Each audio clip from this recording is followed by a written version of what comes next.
The last letter. It was a cold, quiet morning when I found the letter. It was hidden in a small wooden box at the back of the old wardrobe. The box belonged to my father. He passed away a few months ago, and I was still going through his things, trying to sort his life into neat piles. Things to keep, things to donate, and things I didn't know what to do with. The letter was yellowed with age, and the ink was slightly faded, but the words were still clear. It was addressed to my mother. She had died when I was just a child, so I never really knew her. My father rarely spoke about her. I always thought it was because it hurt too much.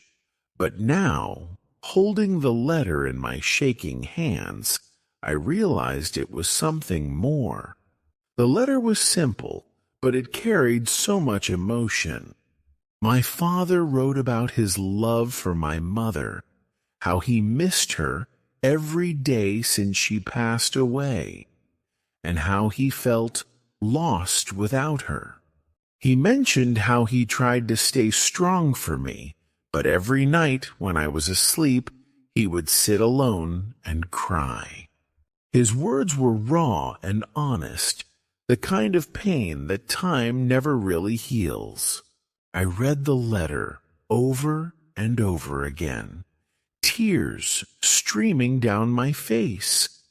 I had never seen this side of my father. He was always so strong, so silent.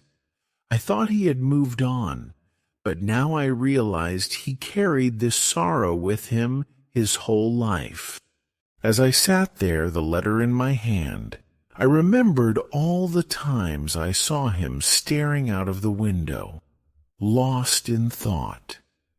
I remembered the quiet evenings when he would sit in his favorite chair, holding a small photo of my mother. I thought he was simply tired from work, but now I knew he was mourning every single day. I wondered why he never told me about this letter or the depth of his pain. Maybe he wanted to protect me. Maybe he thought I was too young to understand. Or maybe he didn't want his grief to become mine. But now it was mine.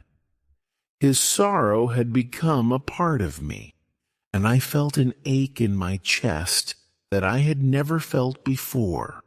I decided to keep the letter, not just as a memory of my father, but as a reminder of the love he had for my mother, a love so strong that it survived even after she was gone. It was both beautiful and heartbreaking. Days turned into weeks, and I found myself reading the letter every night. It became a ritual, a way to feel close to both of them, to imagine a time when we were a family, even if I was too young to remember it. The words of the letter echoed in my mind during the day and whispered to me at night. One evening, I went back to the wardrobe, hoping to find something else. Another letter, a note, anything that could give me more pieces of their story. But there was nothing. Just old clothes, a few books, and that small wooden box. I sat on the floor of my father's empty room and thought about all the moments I had missed. The love they shared, the struggles they faced, and the silent pain my father carried for so long. I realized how lonely he must have felt, pretending to be strong for me while his heart was broken. In that moment, I wished I could talk to him one last time. I wanted to tell him that it was okay to be sad, that I would have listened, that he didn't have to carry the weight of his grief alone. but it was too late. As time passed, I decided to write my own letter, not to my parents, but to myself. I wrote about the things I felt, the sadness of losing them, and the hope that one day I would find peace. I promised myself that I would not hide my pain like my father did. I would talk about it, share it with those I love, and let it be a part of me without letting it consume me.